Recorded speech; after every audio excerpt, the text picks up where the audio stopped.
দেশের প্রবীণ রাজনীতিক মুক্তিযুদ্ধের সংগঠক ও সাবেক মন্ত্রী তোফায়েল আহমেদের জানাজা স্থল ধানমন্ডি তাকওয়া মসজিদে আছেন সহকর্মী জাকারিয়া খান। আমরা সরাসরি যুক্ত হচ্ছি তার সেখানে। জাকারিয়া, আমরা যতটুকু জানতে পেরেছি জানাজার কাজ সম্পন্ন হয়েছে, সেখানে নেতাকর্মীদের মধ্যে কারো উপস্থিতি দেখছেন কিনা আমাদের জানাবেন।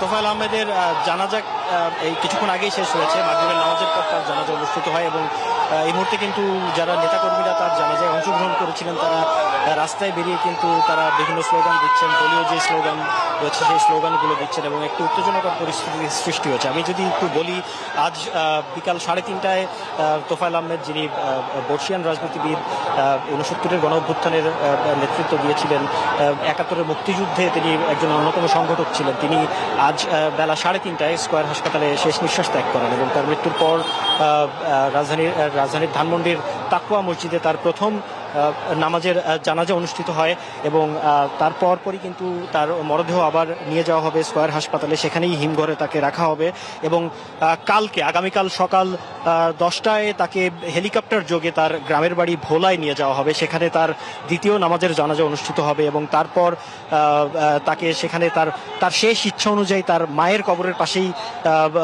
শায়িত করা হবে। আমি একটু একজন বর্ষিয়ান নেতা আওয়ামী লীগের, তার সাথে কথা বলার চেষ্টা করছি।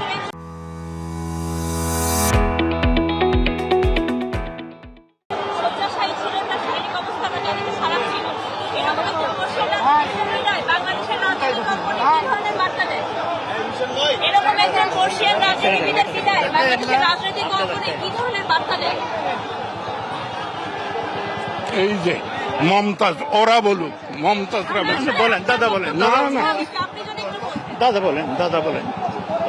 আমি তোফায়েলের বড় ভাই। 1958 সাল থেকে আমি তোফায়েলকে চিনি। তোফায়েল 69-এর গণ অভ্যুত্থানের নায়ক, স্বাধীনতা যুদ্ধের সংগঠক, এদেশের গণতান্ত্রিক আন্দোলনের প্রথম সারির নেতা, বঙ্গবন্ধুর রাজনৈতিক সহচর।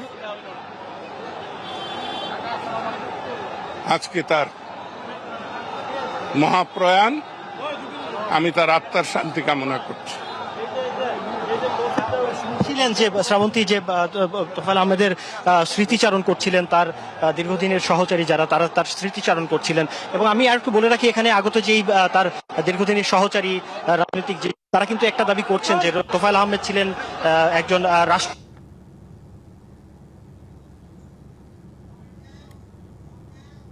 তার দায়িত্ব করার জন্য কিন্তু তারা